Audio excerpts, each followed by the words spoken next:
श्री श्री प्रेम भक्ति चंद्रिका परम तत्व।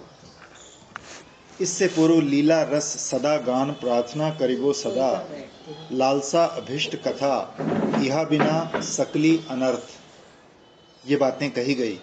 अब प्रश्न संभव है कि निरंतर श्री कृष्ण के लीला रस का श्रवण कीर्तन स्मरण करेंगे तो उनके तत्व या महिमा आदि का श्रवण कीर्तन कब करेंगे? लीला उनका लीला ही वो महिमा ही है उनकी, और क्या है। जगत व्यापक हरि अज भव आज्ञाकारी, मधुर मूर्ति लीला कथा, ऐ तत्व जाने जई परम उत्तम से तार संग करिबो सर्वथा। इसमें कहा गया है कि तत्व महात्म की भित्ति पर ही रस या लीला का आस्वादन होता है। ऐसे प्रश्न की संभावना जानकर ही पूज्यपाद ग्रंथकार ने इस त्रिपदी की अवतारणा की है। पहले कहते हैं, ईश्वरेर तत्व जतो ताहा बा कहिबो कतो, अनंत अपार केबा जाने। ईश्वर का तत्व अनंत और अपार है, उसका महिमा सिंधु असीम और अगाध है, कोई भी उसका और छोर नहीं पा सकता। जगत सृष्टा ब्रह्मा जी ने भगवान के स्तव प्रसंग में कहा है, हे भगवान, प्रकृति, महत तत्व, अहंकार तत्व, आकाश, वायु, अग्नि, जल, पृथ्वी, इन 8 आवरणों से घिरा जो ब्रह्मांड है उसमें 3.5 हाथ का कहाँ मैं, और तुम्हारे एक एक लोम छिद्र में झरोखे की जाली में धूली कणों की तरह चक्कर खाते अनंत कोटि ब्रह्मांड, ऐसी कहाँ तुम्हारी महिमा। अतः तुम्हारी महिमा के आगे मैं तो अति तुच्छ। ब्रह्मा जी ने इस प्रकार श्री कृष्ण के गुण, लीला आदि की भी अनंतता बताई है। तो गुणों के विषय में कहा है, हे प्रभु, विश्व के कल्याण के लिए अवतीर्ण गुण अधिष्ठाता, तुम्हारे गुणों को गिनने में कौन समर्थ है। जो योगेश्वर पृथ्वी के धूल कणों, आकाश स्थित हिम कणों और नक्षणों की गणना में भी समर्थ हैं, वो लोग भी तुम्हारे गुणों की गणना में समर्थ नहीं होते। श्री कृष्ण की अनंत लीलाओं के विषय में ब्रह्मा जी की उक्ति है, हे अपरिच्छिन्न, हे सर्वेश्वर युक्त, हे सर्व अंतर्यामिन, हे अचिंत शक्तिमान, तुम अपनी अचिंत शक्ति योग माया का विस्तार कर कैसे, कब और कितनी विचित्र लीलाएं प्रकट करते हो कि कौन जान सकता है। अंत में ब्रह्मा जी कहते हैं, हे भगवान, मेरे और अधिक कहने की आवश्यकता नहीं। जो तुम्हारी महिमा जानते हैं वो जाने, किंतु तुम्हारी महिमा मेरे तो काय मनोवाक्य के अगोचर। ब्रह्मा जी हैं विश्व सृष्टा, जगत के आदि गुरु। श्री कृष्ण महिमा जब उन्हीं के काय मनोवाक्य के अगोचर हैं तो अन्य जनों के लिए भी तो अगोचर हैं, ये कहना ही पर्याप्त है। माधुर्य आस्वादन की लिप्सा रखने वालों या माधुर्य उपासक भक्तों का कर्तव्य है कि अत्यधिक तत्व अनुशीलन में समय ना बिताकर श्री कृष्ण के रूप, गुण, लीला आदि के माधुर्य के आस्वादन की ओर विशेष दृष्टि रखें। हाँ, तत्व आलोचना एक बार की निषिद्ध है ऐसा नहीं। जिस मात्रा में वो लीला रसास्वादन की पोषक है, माधुर्य उपासकों के लिए वो वहीं तक अनुकूल है। तत्व आलोचना में अत्यधिक अविष्ट होने से अभिष्ट के लीला रसास्वादन सुख से वंचित होना पड़ेगा। यही इस संदर्भ का मर्मार्थ। फिर कहते हैं, ब्रजपुरे प्रेम सत्य ऐसे परम तत्व, भजो भजो अनुराग मणि। प्रेम शब्द का सरल अर्थ है प्यार, किंतु कोई विश्व के जड़ीय प्यार को प्रेम न समझे। भगवान को प्यार करना ही प्रेम है। कारण प्रेम भगवान की स्वरूप शक्ति आह्लादनी और संवित की सार वृत्ति है।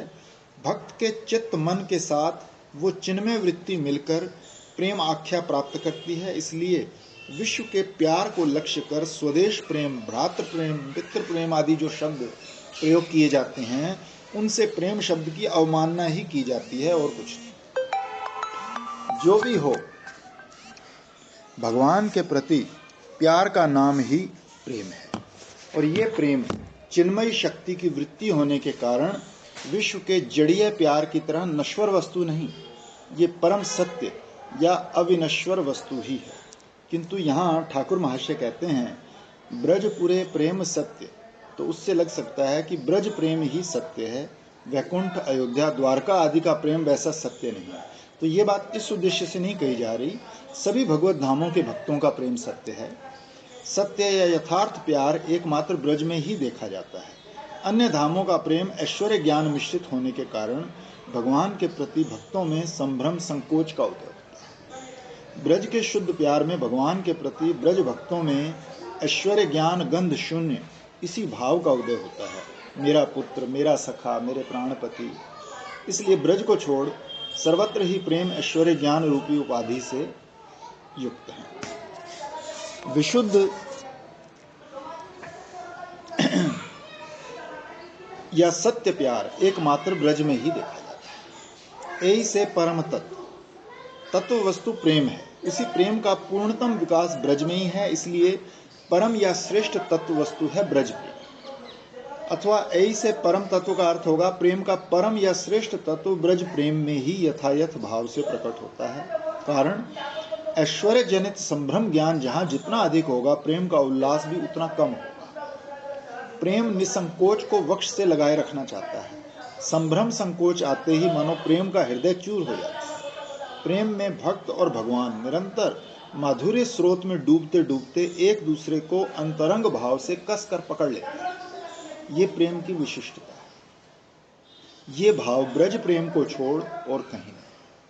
इसीलिए यही प्रेम का परम तत्व विराजता है। सर्वोपरि है ब्रज का मधुर प्रेम। इस प्रेम के लक्षणों में कहा गया है कि ध्वंस के शत शत कारण रहते हुए भी जिसका ध्वंस नहीं होता, युवक युवती के ऐसे भाव बंधन को प्रेम कहा जाता है।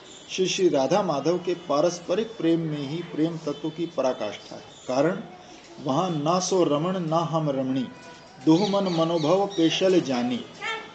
प्रेम ने राधा माधव के मनों को मिलाकर एक कर दिया है। श्री राधा किंकरी भाव से इस परम तत्व युगल प्रेम की उपासना ही गौड़ीय वैष्णवों की साध्य वस्तु है। तभी श्री ठाकुर महाशय उन्हें अनुराग में भजन जीवन पाने के लिए प्रेरित करते हुए कहते हैं, भजो भजो अनुराग मने, अनुरागी मन से या अनुराग पूर्वक श्री श्री राधा माधव का निरंतर भजन करो। अब भजन रंग। श्री ठाकुर महाशय अनुराग में युगल भजन की बात कहकर अब उसका प्रकार बता रहे हैं। गोविंद गोकुल चंद्र परम आनंद कंद परिवार गोप गोपी संगे। गोविंद अर्थात जिनकी गो या इंद्रियों ने राधा रानी को पा लिया है वे ही गोविंद हैं, आनंद घन विग्रह हैं। किंतु राधा रानी को पाने के लिए पूर्व राग अवस्था में क्या दशा हो गई है?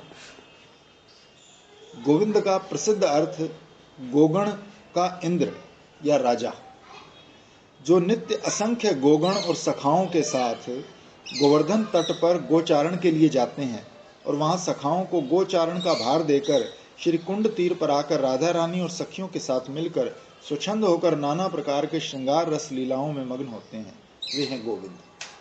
राधा रानी को पाने के लिए ही है गोविंद की गोचारण लीला।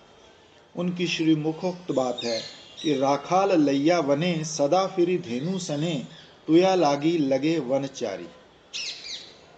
ऐसे गोविंद को ही गौड़ीय वैष्णव अनुराग पूर्वक भजते हैं, अर्थात श्रृंगार रस के खेल में निमग्न श्री राधा माधव की मधुमयी लीलाओं का स्मरण कर अपने सिद्ध स्वरूप आवेश में साधक लीला में श्री युगल की अनुरागमयी सेवा का चिंतन करते हैं। फिर जो गोकुल चंद्र हैं, श्री राधा की विरह तप्त इंद्रियों को शीतल करने में जो निष्कलंक पूर्ण चंद्र हैं, गोविंद राधा रानी को पाकर आनंद सागर में डूब जाती हैं। राधा रानी भी गोकुल चंद्र को पाकर सुख सागर में मग्न हो जाती है। इस प्रकार श्री राधा माधव ही परम आनंद कंद अर्थात श्रेष्ठतम आनंद के मूल केंद्र हैं। उनके श्री चरणार विंदों से अजस्र परम आनंद मकरंद धारा क्षरित होती है। कली पावन अवतार श्रीमन महाप्रभु और उनके पदाश्रित गौड़ीय वैष्णवाचार्यों ने आनंद लिप्सु जीवों को इसी परमानंद रस का उत्स उंगली निर्देश से दिखाया है। श्रीमन प्रबोधानंद सरस्वती पाद ने लिखा है कि नैन वाक्य गति आदि में परम आश्चर्यजनक रीति धारण किए और महाप्रेम आवेश में उन्मत्त मदन वैवश्य से महामधुर मूर्ति बने स्वाभाविक रूप से नव किशोर गौर श्याम युगल जिस स्थान पर आनंद पा रहे हैं, ये वही वृंदावन शोभा पा रहा है। जो श्री राधा को गोद में लेकर सुचारू उंगलियों से बड़े प्रेम से उनके नीले कुंचित केश सवार रहे हैं, उनके वदन रूपी स्वर्ण कमल का बार बार आघ्राण ले रहे हैं, चिबुक उठाकर रह रहकर उनके बिंबाधर चूम रहे हैं, उन्हीं मदन मूर्ति मधुपति का स्मरण करो। आहा, मधुर से सुमधुर दिव्य गौर श्याम युगल सर्वांग में उठ रही मदन पीड़ा से विवश होकर असीम अपार रति क्रीड़ा सागर में अतिशय विहार करने को प्रवृत्त हुए हैं। श्री वृंदावन नव निकुंज में विलसित श्री युगल किशोर का मधुर भाव से भजन करो। फिर कहते हैं कि परम आनंद कंद श्री गोविंद गोकुल चंद्र नंदीश्वर जिनका धाम है और गिरिधारी जिनका एक नाम है, उन्हें सपरिवार गोप गोपियों के साथ और सखियों के साथ रंग सहित भजो। मधुर रस की परिपुष्टि के लिए माता पिता, आत्मीय स्वजन आदि सभी के साथ संपर्क आवश्यक है। साधक सपार्षद श्री राधा माधव की सेवा का चिंतन करेंगे। श्री कृष्ण के लिए भोजन तैयार करने को राधा रानी नित्य नंदीश्वर आती हैं। मंजरी भाव के साधक उनके साथ सर्वदा अपने अवस्थान का चिंतन करते हैं। नंदीश्वर में माता पिता, आत्मीय स्वजन, गोप गोपी सभी की यथा योग्य सेवा या भजन का चिंतन साधक को अंतश्चिंतित सिद्ध स्वरूप से करना होता है। राधा रानी को लंबे समय तक देखने के लिए श्री कृष्ण गिरिधारण आदि लीलाएं करते हैं। वहाँ समस्त ब्रजवासियों की स्थिति होती है। सभी के प्रति यथा योग्य श्रद्धा, प्रीति, भक्ति का पोषण करती हैं राधा किंकरी। वो विशेष रूप से ससखी श्री राधा माधव की निकुंज सेवा अति रंग के साथ या परम कौतुक सहित चिंतन करती हैं। साधन अवस्था में चिंतित सेवा ही सिद्धावस्था में साक्षात लीला राज्य में जा पाकर साधक आत्मा धन्य होता है। प्रेम भक्ति सखी अनुचरी। श्री ठाकुर महाशय अपने मन से कहते हैं, प्रेम भक्ति तत्व ऐ तुम्हारे कहिनु भाई।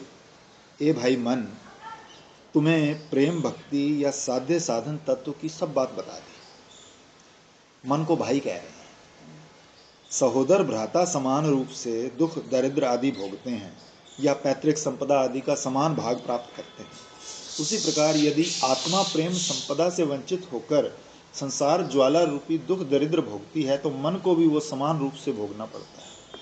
और फिर यदि आत्मा प्रेम संपदा प्राप्त कर भक्ति रसा स्वादन की अधिकारी होती है तो मन भी जड़त्व त्याग कर चिन्मय हो जाता है और असम ऊर्ध्व भगवत माधुरी का आस्वादन कर धन्य होता है। तभी मन को भाई कहकर श्री ठाकुर महाशय शिक्षा दे रहे हैं कि प्रत्येक साधक को इसी प्रकार समान सुख दुख की बात मन को समझाकर उसे प्रेम साधना के पथ पर परिवर्तित करना होगा। कारण क्योंकि इंद्रियों का राजा मन ही भजन साधन का श्रेष्ठ सहाय है। अब तक इस प्रेम भक्ति चंद्रिका में श्री ठाकुर महाशय ने प्रेम भक्ति या साध्य साधन तत्व की जो बातें बताई हैं उनमें सब कुछ कह दिया है। महत संग, महत कृपा, भगवत उन्मुखता, श्रद्धा, शरणागति, श्री गुरु वैष्णव का आश्रय, श्री गुरु वैष्णव की सेवा, साधन भजन, नवदा भक्ति, भजन के बाधा अवरोध, निष्ठा, रुचि, आसक्ति, रति, प्रेम, प्रेम का सार, महाभाव, मंजरी भाव साधना, नाम तत्व, धाम तत्व, रस तत्व। यदि कोई साधक एकाग्र चित्त हो इस ग्रंथ का ही भली भांति अनुशीलन कर ले तो वो भक्ति साधना के सभी रहस्य जान लेगा, अनुभव कर सकेगा, इसमें कोई संदेह नहीं। ग्रंथकार ने इसमें भजन साधन के अति निगूढ़ रहस्य अपने सहज सरल रूप से थोड़े शब्दों में बताए हैं। लगता है जैसे साधकों को हाथ पकड़कर प्रेम भक्ति के राज्य में पहुंचा रहे हैं। तभी मन से कहते हैं, भाई मन, तुम्हें प्रेम भक्ति के सभी तत्व तो सहज सरल रूप में समझकर बता दिए। अब तुम और वासना परिहरी भजन के प्रतियोगी अनादि अविद्या संचित दुष्ट कर्म संस्कार त्यागो। पूर्व जन्मों के असत कर्मों के दुष्ट संस्कार आदमी के चित्त में जमा रहते हैं। वे दुष्ट संस्कार असत कर्मों की प्रवृत्ति ही मानव के हृदय में जगाते हैं। वे मन को दुष्ट कर्मों की ओर इस प्रकार खींचते हैं कि आदमी अपनी चेष्टा से उन दुर्वासनाओं के कवल से अपनी रक्षा नहीं कर सकता। तभी उन दुर्वासनाओं को त्याग कर भजन पथ पर चलने का एकमात्र उपाय बता रहे हैं। श्री गुरु प्रसादे भाई ये सब भजन पाए। ए भाई मन, श्री गुरु कृपा से ही दुर्वासना त्याग कर शुद्ध भजन पथ का आश्रय लेने का सौभाग्य प्राप्त होता है। श्रीमद रूप गोस्वामी पाद ने भक्ति रसामृत ग्रंथ में 64 भजनांगों का वर्णन किया है। पहले श्री गुरु पदाश्रय, दीक्षा शिक्षा, विश्वास पूर्वक गुरु सेवा, इन 3 अंगों को भक्ति मार्ग में प्रवेश करने के लिए प्रधान द्वार कहा गया। श्री गुरु की कृपा या प्रसन्नता को छोड़ भगवत भक्ति या भजन किसी भी प्रकार से सुसिद्ध नहीं हो सकता। ये सभी शास्त्रों और महापुरुषों का सर्वसम्मत सिद्धांत है। श्रीमद जीव गोस्वामी पाद ने आशा जैसे ये पढ़ेंगे तो कहेंगे ये क्या लिखा हुआ है, भगवान से प्रेम करो। मैं तेरी कोई, मैं तो उसका साथ कहती हूँ कि तेरी कोई पूर्व जन्म की, हाँ वो एक्सेप्शनल है, और एक्सेप्शनल को रूल नहीं माना, exception does not prove the rule. Rule नहीं। बोली लोग बड़े बड़े संतों के नाम लेते हैं, अखंडानंद और फलानानंद, राम सूरदास जी का कोई नाम नहीं लेते। मैं क्या क्यों नहीं लेते, राम सूरदास जी का भी लेते हैं, लेकिन भक्ति वाले जरा उसको कहीं कम। हाँ बस यही कारण है कि एक्चुअली जो एक गुरु परंपरा से होता है ना, उसका ज़्यादा ध्यान आता है, क्योंकि उसकी चर्चा भक्तों के बीच चलती रहती है। यही कारण होता है, और तो कोई कारण नहीं। श्री गुरुदेव के प्रसाद से केवल दुर्वासना या अनर्थ समूह का विनाश होगा और भजन का सौभाग्य प्राप्त होगा, ऐसा नहीं है। साधक शीघ्र ही प्रेम प्राप्त कर स्व अभीष्ट सेवा संपदा भी पाकर धन्य होंगे। प्रेम भक्ति सखी अनुचरी अर्थात साधक श्री गुरु प्रसाद से प्रेम भक्ति पाकर अपने अंतश्चिंतित मंजरी स्वरूप से ब्रज में गोपी गर्भ से जन्म लेकर नित्य सिद्धा सखी मंजरियों का संग और कृपा प्राप्त करेंगे, और उन लोगों के अनुगत होकर अनुचरी रूप से श्री श्री राधा माधव की रहस्य में निकुंज सेवा पाकर धन्य या कृतार्थ होंगे। वन विष्णुपुर के राजा वीर हाम्बीर ने श्रीनिवासाचार्य प्रभु का श्री गुरु चरण आश्रय लेकर उनकी करुणा प्राप्त की थी। सार्थक भजन पथ।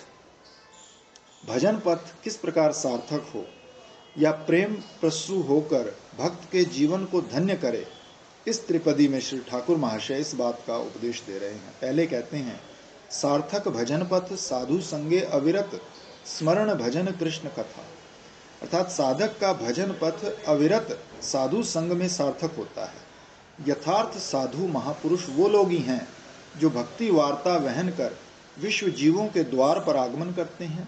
माया श्रृंखलाबद्ध विषय गर्त में गिरे जीवों के प्रति दया परवश होकर उन्हें भगवत कथामृत धारा से सुशीतल कर भक्ति रज्जु की सहायता से भवकूप से उद्धार कर भगवत सानिध्य में ले जाने के लिए व्याकुल हो उठते हैं।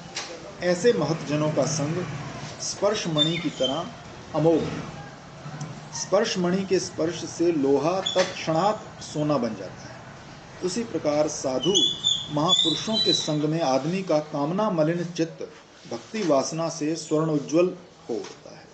जैसे साधु संग और साधु कृपा से आदमी का भगवत उन्मुक्ता या भजन पथ आश्रय संभव होता है, वैसे ही अविरत साधु संग से साधक की भजन मुद्रा उज्ज्वल होकर शीघ्र ही प्रेम प्रसूप हो जाती है। रागानुगीय भजन निष्ठ भक्तों को स्मरण और कीर्तनांग के अतिरिक्त और कुछ रुचिकर नहीं होता।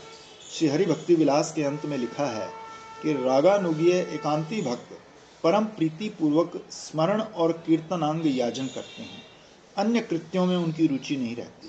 तभी श्री ठाकुर महाशय कहते हैं स्मरण भजन कृष्ण कथा। श्री कृष्ण कथा के श्रवण कीर्तन स्मरण से निरपराध चित्त में अति शीघ्र प्रेम भक्ति का उदय होता है। प्रेम भक्ति के आविर्भाव से मन शुद्धि या चित्त शुद्धि होती है और हृदय की व्यथा या भव कलेश जनित समस्त दुख नष्ट हो जाते हैं। प्रेम भक्ति है यदि तबे है मन शुद्धि, तबे जाए हृदय व्यथा। भक्ति शास्त्रों के अनुसार अनर्थ निवृत्ति के स्तर पर ही साधक का चित्त शुद्ध हो पाता है और शुद्ध चित्त में स्वरूप अनुभूति से हृदय की व्यथा नष्ट हो जाती है। शुद्ध चित्त में ही यथा समय अर्थात निष्ठा रुचि आसक्ति और रति स्तर पार होते ही प्रेम का आविर्भाव होता है। लेकिन ठाकुर महाशय प्रेम के आविर्भाव के पश्चात मन शुद्धि की बात और उसके बाद हृदय व्यथा के विनाश की बात कह रहे हैं। इनका तात्पर्य यह है कि अविरत साधु संग से कृष्ण कथा श्रवण कीर्तन स्मरण का सौभाग्य प्राप्त होने पर साधक के चित्त में इतनी शीघ्रता से प्रेम का आविर्भाव होता है कि लगता है जैसे अशुद्ध चित्त में ही पहले प्रेम का आविर्भाव हुआ और फिर चित्त शुद्ध हुआ और हृदय का अविद्या जनित दुख नष्ट हुआ। हाँ, ये मैं कहती हूँ मतलब बाद में जो लिखा पहले प्रेम और बाद में चित्त। जैसे श्रीमद् भागवत में प्रेम सर्वलीला उदय होते ही विद्या नाश हो जाएगी, एक ही बात है। पहले चित्त शुद्ध हुए मतलब ये है ना, जैसे कोई कोई लोग पहले कर्म, अच्छे कर्म करते हैं, ज्ञान अर्जित करते हैं, योग करते हैं, जैसे हम इतने साल योग में रह के आए तो उससे चित्त शुद्ध हो गया तो फिर प्रेम हुआ। और कोई सीधा भक्ति मार्ग में किसी प्रेमी के पास पहुंच जाए तो उसका पहले प्रेम और अविद्या नाश साइमल्टेनियस हो सकती है। क्योंकि यही कहते हैं ना कि कर्म ज्ञान योग का जो सीधा अर्थ भगवान प्राप्ति नहीं है, इनसे चित्त शुद्ध होता है, फिर उसमें प्रेम आविर्भाव होता है। तो जरा सीधा ही कोई भक्त का ही संग करे, पहले कर्म योग ज्ञान कुछ भी ना करे, तो उसका साइमल्टेनियसली भक्ति मिली और जल्दी शुद्ध हो गया साथ तो आया ना प्रेम भक्ति जान। जो व्यक्ति श्रद्धा पूर्वक ब्रजवधुओं के साथ श्री कृष्ण की इस रास क्रीड़ा और अन्य अन्य श्रृंगार लीलाओं का निरंतर श्रवण करता है, सुनने के बाद वर्णन करता है, स्मरण करता है, वो शीघ्र धैर्य प्राप्त कर श्री कृष्ण में गोपिका प्रेमानुसारी सर्वोत्तम जातीय प्रेम लक्षणा भक्ति प्रतिक्षण नवनवायमान रूप में पाकर हृदय रोग काम का शीघ्र परित्याग करता है। इस श्लोक में भी पहले पराभक्ति या गोपिका की प्रेमानुसारी सर्वोत्तम जातीय प्रेम भक्ति प्राप्ति की बात की गई है, पीछे हृदय रोग काम नाश और धैर्य लाभ। इस संबंध में श्रीमद् जीव गोस्वामी पाद ने लिखा है कि साधारणतः भजन साधन द्वारा हृदय रोग काम या कामना नाश के पश्चात ही प्रेम का उदय होता है, ये जाना जाता है। किंतु रास लीला श्रवण कीर्तन से कामना नाश से पहले ही परम भक्ति की बात जानी जा रही है। इसलिए ये जानना होगा कि ये प्रेम लाभ अर्थात प्रेम लक्षणा भक्ति प्राप्त कर अक्षत काम अधिकारियों के चित्त में पहले प्रेम का प्रवेश होता है और प्रेम के प्रभाव से दीपक जलाने के साथ साथ अंधकार नाश की तरह शीघ्र ही कामना वासना का नाश होता है। ये समझी बात है, शुरू तो करो, पहले प्रेम आए कि पीछे प्रेम आए। महाराज जी कहा करते थे कि वृंदावन, मैंने एक दिन ऐसे ही पूछा, मैं कि महाराज जी हम कभी वृंदावन की उपासना करी नहीं, ना कभी सोचा ही था, ना कभी वृंदावन से एक बार निकले, कभी अंदर भी नहीं आए। तो कहते हैं कि भगवान ये थोड़ा देखता है कोई वृंदावन आया कि नहीं, तो देखता रहता है कहाँ कहाँ मेरे प्रेमी हैं, तो हृदय में प्रेम होता है तो वो ले आता है वृंदावन, सबको थोड़ा ही लाता है। कोई कोई सोचते हैं कि जो दृढ़ श्रद्धावान हैं ये फल में भी वो कहती है ना श्री जी, धड़ाम धड़ाम सखियों को पकड़ रहे हो, ये तो प्रेम की भूमि है। तो फिर वो कहते हैं कि अच्छा शिव जी ने तो एक ही अंग दान किया था, मैं दोनों अंग दान करता हूँ, तो वो फिर आलिंगन कर देते हैं। बंसी चोरी से पहले ऐसा है, बंसी चोरी के बाद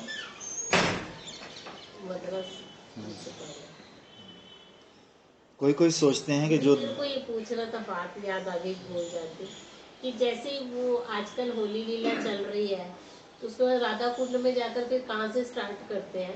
वो कहते हैं अब राधा कुंड पहुँचनी है, तो कौन सी लीला से स्टार्ट कर देते हैं? उसी से जहाँ से हमेशा करते हैं, क्योंकि हमेशा 11 बजे पहुँचते हैं राधा कुंड। तो ये 9 बजे आप खत्म करोगे, वो तो 9 से 11 होली लीला माधवी मंडप चिंतन करके फिर राधा कुंड पहुँचा दो।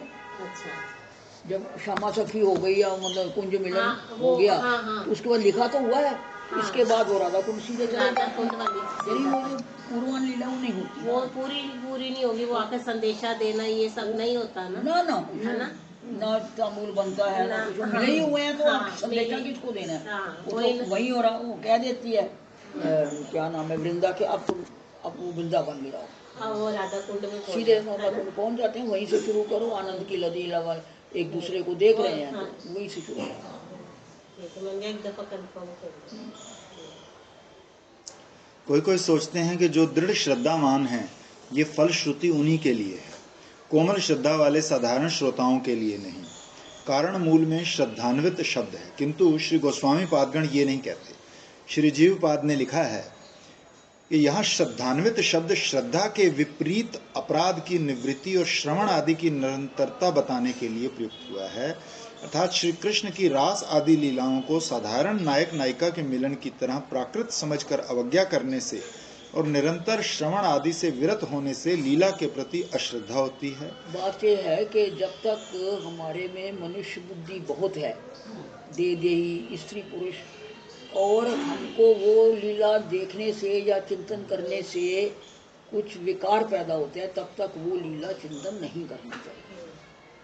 हमने गुरुजी से साफ पूछा था, मैंने कहा आनंद तो बहुत आता है उनको देख के। कहते उसके, उन्होंने तो हमारे साथ तो बहुत प्रीत है ना, कहते उसके बाद कोई पुरुष होना चाहिए ऐसा तो नहीं भाव आता।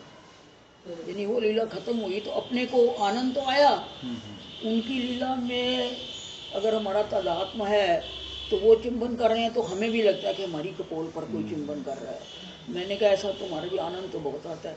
कहते तो वो आनंद खत्म हो गया जब वो वहीं तो नहीं बैठे रहोगे सारा दिन, तो फिर क्या ऐसा तो नहीं उठ के होता कि भाई कोई पुरुष होना चाहिए जो ऐसा करे। मैं कह नहीं, ऐसा कभी भी। तो बोले भाई ठीक है, अगर ऐसा होए तो नहीं चिंतन करो। एक बार मुझे दीपक जी ने कहा तो उनको पता था, कहते थे ये बड़ा नैष्ठिक भजन करती है, मतलब हर एक लीला। तो बोले कि लाली जरे अंतरंग लीला ना ध्यान सोच के किया, ऐसा उन्होंने हिंट किया था। वो तो एकदम श्रृंगार रस के नहीं ना है, इसलिए अपने को देख लेना चाहिए। तभी तो गिराज कहता था ना, उज्जवल नीलमणि मेरा बाप देता नहीं था किसी को, कहता पहले गुरु से लिखवा के लाओ। हाँ, ठीक है। लोग युगल भजन पथ का आश्रय लेकर भी श्रद्धान्वित शब्द की दुहाई देकर इतनी बड़ी शक्तिशाली साधना से स्वयं को अनधिकारी समझकर वंचित रखते हैं, तो इसका एकमात्र हेतु उनका दुर्भाग्य भी मानना होगा। श्री विश्वनाथ चक्रवर्तीपाद ने लिखा है कि शास्त्र में अविश्वास रखने वाला व्यक्ति नाम अपराधी, उसे प्रेम कभी अंगीकार नहीं करता। इसलिए जो श्री नाम का अनुशीलन करते हैं वो भी श्री नाम और लीला के अप्राकृत तत्व के विषय में शास्त्र वाक्य पर विश्वास करके, अर्थात नाम अपराध वर्जन करके श्री कृष्ण नाम लेने से ही प्रेम लाभ कर सकते हैं। केवल रास लीला के विषय में ही अधिकार नहीं कहकर व्यर्थ कोलाहल करना और श्रद्धावान श्रवण इच्छु लोगों के मन में भी अत्यधिक भय का संचार करना केवल निर्बुद्धिता या दुर्भाग्य का ही परिचायक है और कुछ नहीं। बहरहाल ये समझना होगा कि श्री ठाकुर रासलीला चिंतन करो, एक्सट्रीम श्रृंगार रस न चिंतन करो। प्रेम मेरे पास जब आई थी ना तो मुझे वही कहने लगी, कहती मेरे को तो ये उसने पहली दीक्षा कृपालू जी तो कोई दीक्षा ऐसा देते नहीं थे, उनके पास वो गई भी नहीं, मतलब जो जिस तरह की वो दीक्षा देते थे। तो जब इससे हरिदास संप्रदाय से ली तो वहाँ भी यही कुछ है, एक्सट्रीम उनका तो है ही है। तो बोली कि मैं कहा हम या अपनी समस्याओं से मर रहे हैं कि शरीर बुद्धि ये वो, तो ये चिंता हमारे लिए क्या है। फिर मैंने उसको थोड़ा समझाया, मैंने कहा कृपालू जी महापुरुष हैं, जो वो कर रहे हैं वो गलत नहीं है, लेकिन ये है कि वैसे हमारे शास्त्रों में कलयुग में ये वर्जित लिखा हुआ है। योग शास्त्र में एक है ग्रंथ का नाम मैं अभी इस वक्त याद नहीं आ रहा, पूर्णार्णव तंत्र, उसमें ये सब लिखा हुआ है। तब उसको जाके कृपालू जी के ऊपर श्रद्धा उत्पन्न हुई, नहीं तो जाति जरूर थी वो, क्योंकि बागेश्वरी की सहेली थी, लेकिन उसको श्रद्धा नहीं थी। और इस बात से वो कहती कि मैं उसके पास गई नहीं। जब वो मेरा सुन के गई ना तो उन्होंने मना कर, उन्होंने कहा इट्स टू लेट, उसको नहीं अंगीकार नहीं किया। कहते जवानी की बात है। श्री युगल लीला के कीर्तन स्मरण को परम बलवान साधन मानकर ही पहले प्रेम भक्ति पाने की बात कर पीछे मन शुद्धि और हृदय व्यथा के विनाश की बात।